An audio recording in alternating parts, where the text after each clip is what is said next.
Leo Dreger here. I want to talk to you about viruses and worms. This is a very fun section.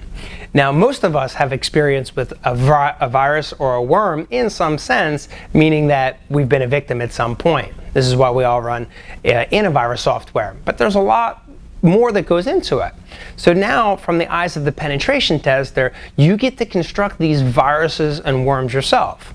Ultimately designed to trick the end users into clicking on it or executing your applications, which is a lot of fun because it's either hit or miss. It either works or it doesn't. You're either going to be caught by antivirus or you're going to evade it completely.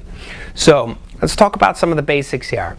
There's the stages of basically viruses and worms. Somebody's got to create the virus and worm. Somebody's got to deploy it out there. It's got to be replicated. It's got to infect systems. Then ultimately there's going to be some sort of detection mechanism with that. Then antivirus signatures and the different ways to detect viruses and worms need to be created. And then also the countermeasure needs to be deployed. So there's a whole life cycle involved with viruses and worms. So the interesting part about this whole module is that it stems, it has its root with malware analysis. So it's its own field of study. So there's multiple types of viruses, whether it be metamorphic or polymorphic. We'll get into those as we cover the labs, but there's multiple different types. Also, the popularity of applications has skyrocketed at this point. Well, it used to take a lot of knowledge and skill to create viruses and worms. Nowadays, you can actually use virus construction kits or worm construction kits. So I'll show you how to use those as well. Also, we're going to talk about the countermeasures. And real quick here, there's really three major areas in which you can detect viruses and worms. There are three different major categories.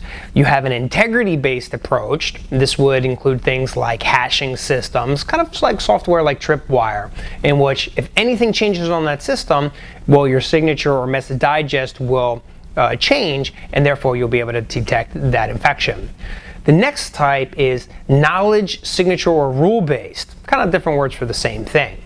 This is its own category, but the magic to this type of detection mechanism is somebody has to have the knowledge to write the signature. If you don't have the knowledge to write the signature, there's no way for you to detect it. And then lastly, there's the final category, which is profile, anomaly, statistical, or behavioral. Again, different words or different techniques realistically to discuss the same thing. Now, these are important because this is where we baseline a system and define what good behavior is. Once we know what the good behavior is, well, then anything not recognized is automatically flagged for the administrator to review. And then we'll discuss some of the common countermeasures and common antivirus style software that's out there. So this is a really fun section. So I look forward to seeing you in the labs.